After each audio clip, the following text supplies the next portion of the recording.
So a lot of people, they want to treat you like shit because they don't understand. They make zero effort to understand, zero effort to listen to understand. They want to listen to reply. This advocate lady, she types and says a lot of things to let me know that she does understand. Um, there are situations where medications do work for people. There are. I'm not going to pretend they don't. I know that my friend Jeremiah, when he takes his medications, depending on the medications they have for him, he does do a lot better. He's still schizophrenic, but the medications do help him. Most people, it doesn't. Most people, these drugs don't work. If your life is perfect and you're still fucking depressed, yeah, you probably need drugs. We get by before there were drugs. That's what I want to know. What solutions did people utilize before we started putting pills into people for everything? So I'm gonna call my advocate here.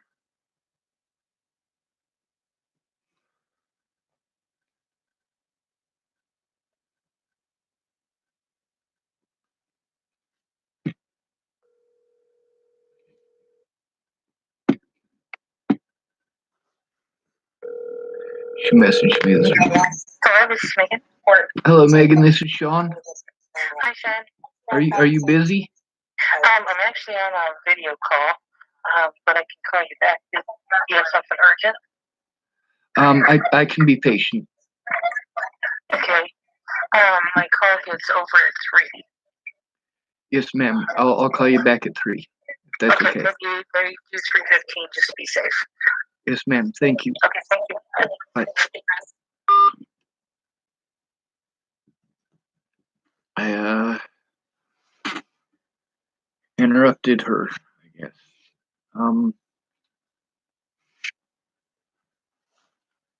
Not something I wanted to do. She texted me this morning, so that's why I texted her back. Asked her if I could call. I didn't pick the right time, apparently. So she's in North Platte. I think that's about an hour's difference from here, but I'm not sure. I'll look it up right now. Let's see. North Platte time zone.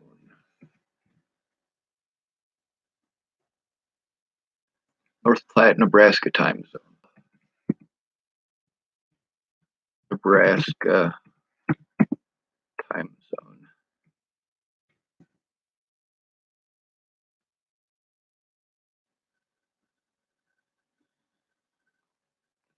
Mountain Daylight Time. So yes, it's a different time zone. I think the time zone change is just the other side of Big Springs. Let's check the maps here.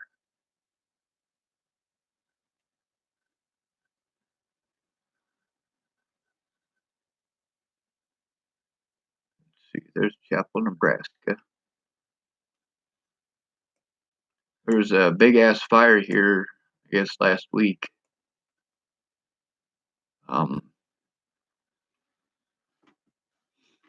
want to thank the volunteer fire department here. That's the fire department that we have. There's Brule. That's where my grandma was buried. Oglala, Roscoe. I guess it doesn't really show the time zones here. Paxton, Sutherland, Hershey, North Platte, Gothenburg, Cozad, Lexington, Kearney. These are all town names I'm pretty familiar with.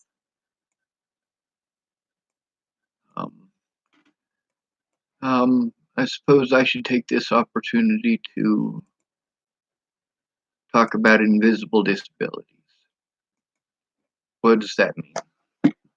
Well, if somebody has Down syndrome, there's visual markers.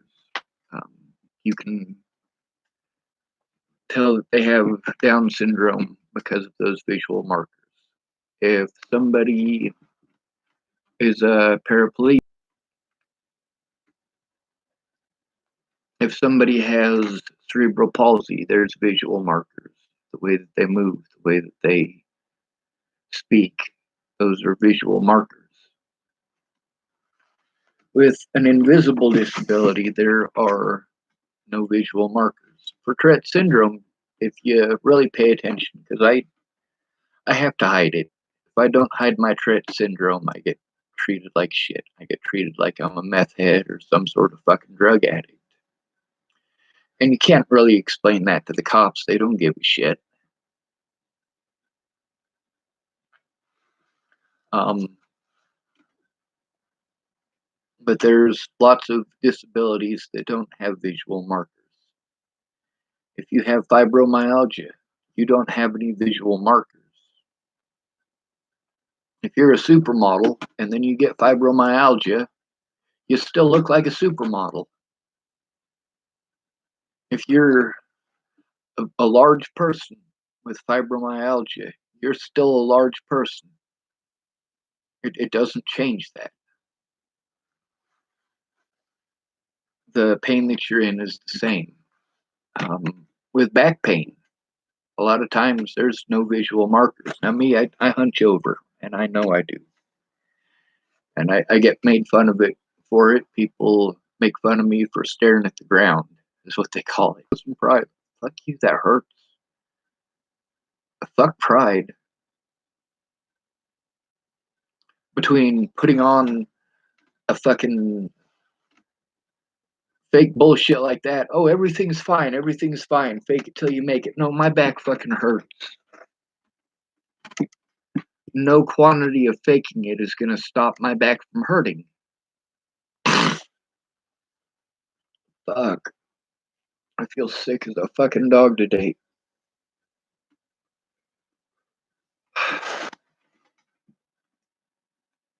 But that's the thing that I've been dealing with most is that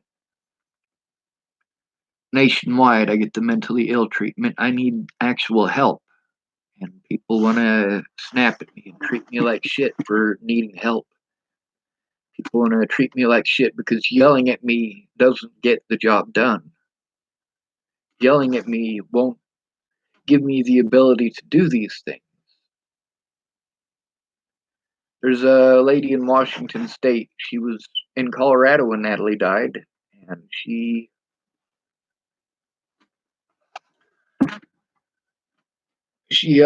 works at the Starbucks up there in Washington State. And that's the thing is that the longer that I'm stuck out here, the more likely I am to have a fucking meltdown. The longer I was up there, the more of my stuff that was stolen, the more the cops didn't do their fucking jobs, wouldn't investigate, the more fucked I was. And the thing is, this whole time, I just needed a safe environment. Now, if I'd have been able to go up to Hilltop after Natalie was killed, if I'd have been able to go there and actually sit down in my old apartment and work on the things that I needed to, I wouldn't have been having meltdowns at people's houses because they didn't understand and didn't care to. I would have been able to, instead of spending my money on going to all these different places where I was being abused, I would have had a safe environment. I would have had a place where I could sit down and work on the things that I needed to. I wouldn't have had to depend on drunks and alcoholics and meth addicts and Christine Buhit, heroin addict, Shannon Alvarado, alcoholic, Teresa Orrin, alcoholic. Do I drink? No. Do I do meth? No. I don't fuck around with drugs. I needed an advocate before Natalie was killed. I needed help getting this violence to stop. And the police, they just didn't give a fuck. And I tried explaining to people, hey, I need somebody to go in with me or the cops aren't going to do a goddamn thing. Natalie had somebody go in with her. Not only that, he's a predator. She had help. She had the ability to do the things that I needed to do. And she had help, where I was just getting pretty words. And these people who fucked me over intentionally did so and had no remorse about it. And then there's a lot of people who fucked me over because they didn't understand. But they didn't understand because they didn't take the time to listen, mostly because they're on fucking drugs and alcohol. I mean, finally, I got an advocate to talk to, and that's great. But this should have happened a long fucking time ago. I mean, my dad treated me like shit for years and years. I stopped talking to him for a reason. I used to call up my dad on his birthday and tell him happy birthday. Used to call him up on Father's Day.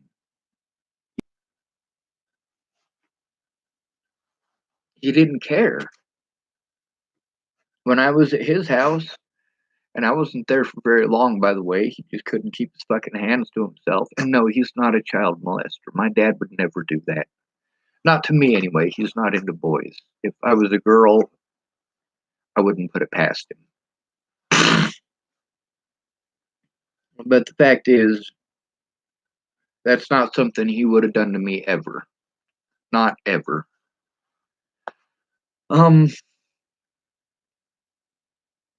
That makes him a better person than Ted Bollinger, that's for sure.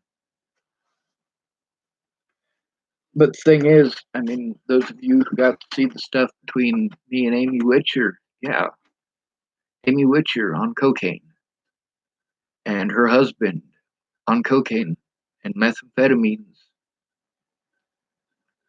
and weed, of course. But see, that's the thing. All right, so they smoke weed. Big fucking whoop. The weed wasn't the major issue there. The methamphetamines were. He doesn't take those kids to a meth house. He doesn't. That's not what a good dad does. I mean, every day Andrew would have to go get fucked up on meth. Every day. And he'd come back fucked up on meth. And on the days that I couldn't babysit, there were, I want to say, 3 or 4 days during that period of time that I didn't babysit the kids. That was it. To the time, I mean, I'm literally babysitting the kids every fucking day. And Shannon Alvarado, in the videos that me and her have on here, she talks about that. She talks about, you know, those kids. And those kids are Amy and Andrew's kids. Those are the ones that I'm watching.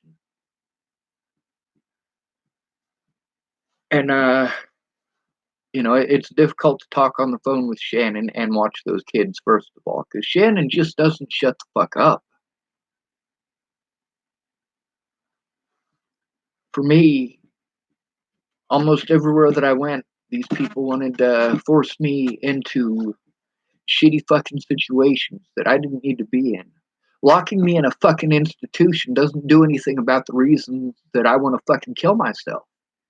They don't do anything about the reasons that I want a fucking hole in my head. I want all of these people who fucking stabbed me in the back and threw me under the bus, I want them to see my corpse. I do. But then there's this little nugget in my head, this little nugget of hope that tells me if I keep on fighting, something will fucking change. Now, there's all these people who went through a small portion of what I had to go through, a tiny portion of what I had to go through, and they're getting paid millions of dollars. Millions of dollars. But what's the difference between them and I? They had people in their fucking corner. They didn't have to deal with people who were so fucked up on drugs that they don't know up from down. I mean, Shannon Alvarado, her brain is fucking mush from all of that alcohol. And I know a lot of you are like, oh, well, it's just wine. It's just wine. No, it's alcohol. It doesn't matter if it's beer, if it's wine, if it's whiskey, it's alcohol. The bottle of wine that she drinks, it's huge. It's a huge bottle. A huge bottle. And that bottle is going to get finished by the end of the night, no matter what. It doesn't matter if her boyfriend is drinking it or not. It's still going to get drunk until it's gone. And those are the kind of people that I had to deal with. And yeah, she wanted to help, but she needed to actually keep her word, and she couldn't do so because she's an alcoholic. It wasn't that she was incapable of helping. It wasn't OCD or anything of that nature. No, it's straight up alcoholism that prevented her from doing that. But her alcoholism also prevented me from doing the things that I need to. I mean, you guys see the issues that I have just with the noise here, with the train going by, or with the TV downstairs. Now imagine that drama on the TV, that those people scream at each other over retarded shit. You don't like that word retarded, do you? Neither do I. But at some point, yeah, you have to recognize that there is a lot of retarded shit. Retarded means slowed down. I want you to remember that. Retarded doesn't mean Tourette syndrome. Retarded doesn't mean cerebral palsy. Retarded doesn't mean Down syndrome. The most intelligent person in Russia has Down syndrome. I have an IQ of 172 and I have Tourette syndrome. I have Asperger's. There's a guy that I went to Pine Ridge Job Corps Center with who had cerebral palsy, and he was probably more intelligent than me. We used to have some hella good conversations, and everybody else would look at us like, what the fuck are those two guys talking about? Well, things that are beyond your comprehension, obviously. But he talked like this because he had cerebral palsy, and it made him also with the cleft palate and things like that, and people thought that he was retarded, and he wasn't retarded, not even close. Rand Ingersoll, her sister, Nikki, has a problem with this little flap that's underneath her tongue, and she has always had problems with enunciating words. And she's highly intelligent too. Well, highly intelligent compared to other Nebraskans. I mean, here they pretty much just try to teach you ignorance. But with an invisible disability, that doesn't mean the disability doesn't exist. It does exist, but you're not going to acknowledge it because you can't see it. Now, most of these places that I went, I mean, these hospitals, they're just out to get money, just like Clearview. But the thing is that Clearview is doing what they do nationwide. When they killed that man in Clearview, they were doing something that is okay. It is okay nationwide until they kill somebody. And then they say, oh, we don't do this all the time. This is an isolated incident. Or, oh, well, we knew that it was wrong, but we were afraid to speak up. Several of those people that are in that video, let me find that video, by the way. I'll post that right up here in the comments. Several of the people that are in that video talking about fucking how terrible it is at Clearview took part in the assault against me, thought it was funny. That woman, the chubby one who was talking shit, like, yeah, she's one of the people that thought it was funny. She's one of the people that decided that she was going to laugh in that video with me in Clearview. And I've tried to post that up here. It just, I don't get why it won't. I've tried repeatedly. Of course, there's a lot of stuff like that that just doesn't work. When I was trying to post up that video from the assault against me by Officer Lolatai, like, that took me almost a week to get that done. It just wouldn't download, wouldn't download, wouldn't download. And then there's two of the conversations that I had with Deputy Holloway. There's no fucking sound. There's no sound on the fucking video. Why does it magically work out that way? But on all of these other videos, there's sound. You can hear what I'm saying. You can hear what the other people are saying. But with Deputy Holloway, nope, doesn't work, does it?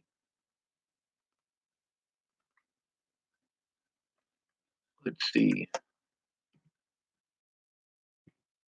Clearview Behavioral Health. Dying for help, a mental health crisis in Clearview. Copy link address. Post that right over here. Paste. Boy, am I glad I know how to do that now. So she's going to be finished, Meg. She's going to be finished at 3 o'clock. I need to call her at 15. At 3:15, that'll be 2:15 my time. But the thing is that all of these places need to have video and audio surveillance. I mean, there's no jury in America. No jury in America, unless it's a jury entirely of police officers, that would convict me of any of the crimes that I had fucking pressed against me. If they were to show all of the evidence. But then again, you need a lawyer who's going to do their job. And without an advocate, I can't get heard. I went in repeatedly to try to get that done. Now I have to try not to have panic attacks over not having any money. Meanwhile, not having any money puts me under a severe amount of stress, and it puts whoever I'm staying with under a severe amount of stress. And then I'm some sort of a bad person because they're stressed out. No, I'm not. I'm not a fucking shitty person just because you're stressed. I'm trying to get this stuff back, but I need help getting it back. And a lot of these places, they just didn't want to listen. Now, I already know that the chances of me getting my disability money back are slim to none because of the warrants. But I have to try. The police in Colorado knew exactly what they were doing. The police here in Chapel knew exactly what they were doing. They were covering for the wrongdoing of their fellow officers. And it's okay. It's okay for them to do that because public opinion is that I'm some sort of terrible fucking monster. Now, there's a lot of people that saw the threats and the harassment literally by the Bollinger family, the Bollingers themselves doing this, slandering my name in these groups, and so on and so forth. And it's okay for them to do it. It's okay for them to do it because the police aren't going to take a look. They're going to make every excuse not to take a look. They're going to do everything that they can to try to put it off somewhere else, like what the police did here with Jen Beebe, outright lying to her and twisting and contorting the situation to make what they did okay. And then Sheriff Scott DaCosta, when I'm trying to, tell him what it is that he did wrong, he treated me completely like shit. It wasn't just him. It was his fellow officers. It was the deputies that he hired. But they're friends of his, so he's going to cover their asses. Now, as far as Cammie goes, like, she doesn't know what happened to Candace's. She doesn't care what happened to Candace's. She's already chosen a side. She's already chosen to tell me that she doesn't care. Well, yeah, that's the issue. That's why this stuff was allowed to happen to me, is because people didn't care. Candace cared until there were repercussions for her, until she was threatened with being thrown out in the snow with her 2 daughters. Now, do I believe that was bullshit? Absolutely, I do. She typed that she had no place to go. No, she could go live with her mother. Her mother would take her in. Her mother would not allow her and her daughters to fucking freeze to death in that shit. I got a conversation on here with Todd that I recorded too. And I'd like for him to call me back. It would be great if he would. That was a scary situation. And as far as all of it coming out in public, I mean, shit. Yeah, you can go ahead and deny all you want. That's fine. I am completely fine with you denying the shit that you did, Candace. I am.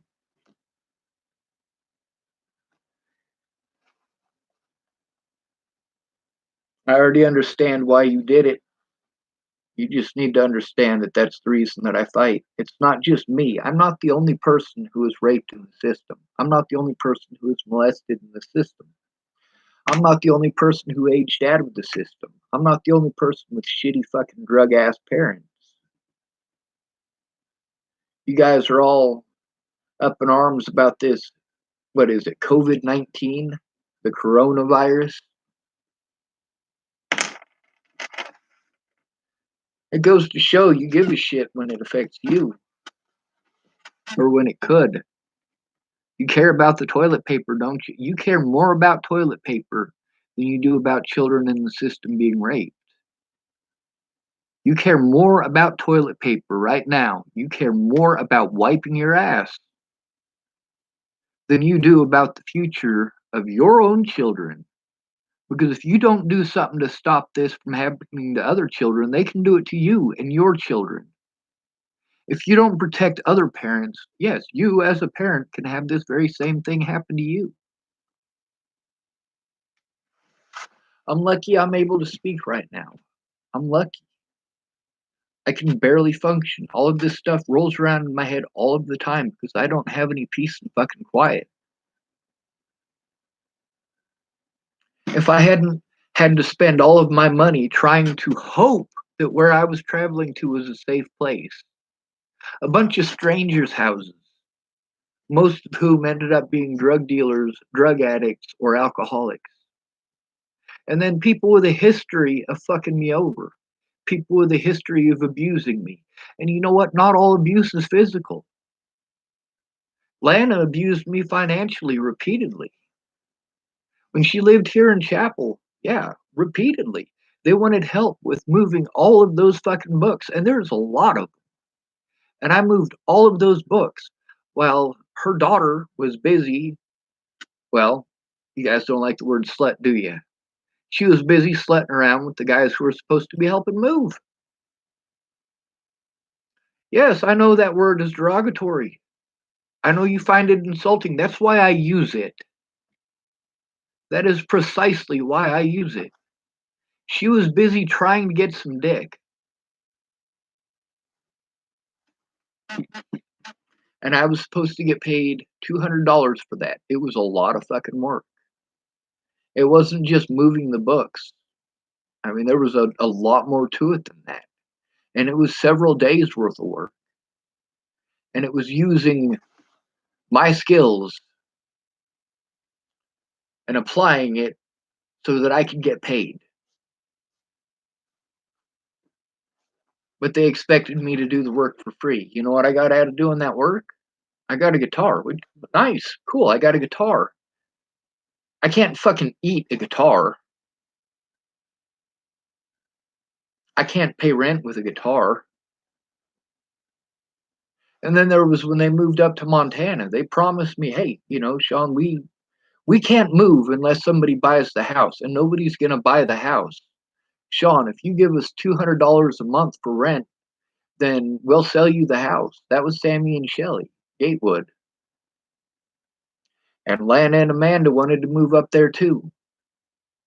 And Lana and Amanda promised me, swore up and down that they would send me every month enough money to feed those dogs and take care of everything that needed to be taken care of with those dogs. That was give them a home.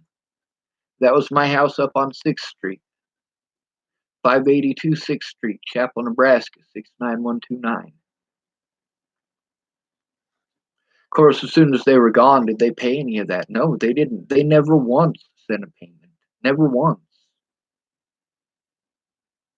And I'm, cleaning up after these dogs, trying to find them homes, doing a lot of fucking work, trying to take care of myself. And I let them know I can't afford $200 a month. I don't have a job. I can't afford this. But because Lana and Amanda made those promises, I'm like, there's a possibility I might be able to afford, 150 a month or 125 a month.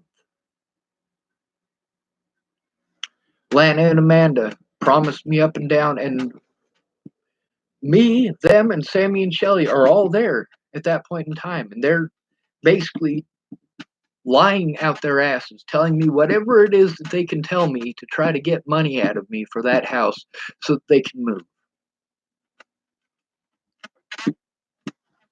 And that wasn't the first time that Lana pulled something like that. It certainly wasn't the last time that she pulled something like that.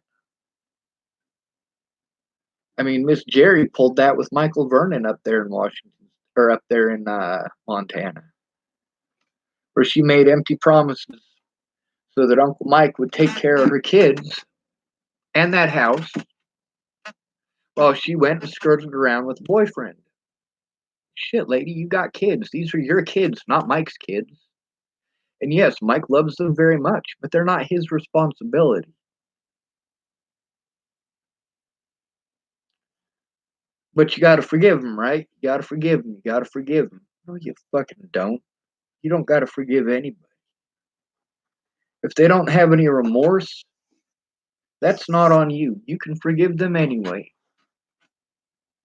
But it's when you forgive somebody and they continue to do the same things that you forgave them for, if they continue to do it, yeah, don't forgive them, get rid of them. Get the fuck rid of them. I had seen Lana and Amanda and Miss Jerry gang up on people before. I mean, the way that they ganged up on Uncle Mike, that was fucking shitty.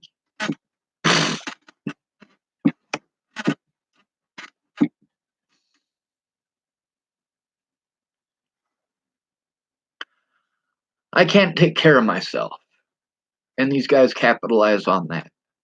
I'm also intelligent, so they capitalize on that. When it comes to making a report, whatever it takes not to have to take it. Now, more recently, yeah, the police are playing nice, aren't they? They are, aren't they? It's because I fucking record this shit. And regardless of that, Sheriff Scott DaCosta still fucking spouted the same bullshit that he always does. The rules are different for me than they are for you. This jurisdictional bullshit. Does it really matter? No, it doesn't. None of the stuff that went on between myself and the Bollingers, none of it happened in Arapahoe County. Not any of it at all. After Natalie's death, I wasn't in Arapahoe County. Except when I went and lit that fire at Ken and Leah's.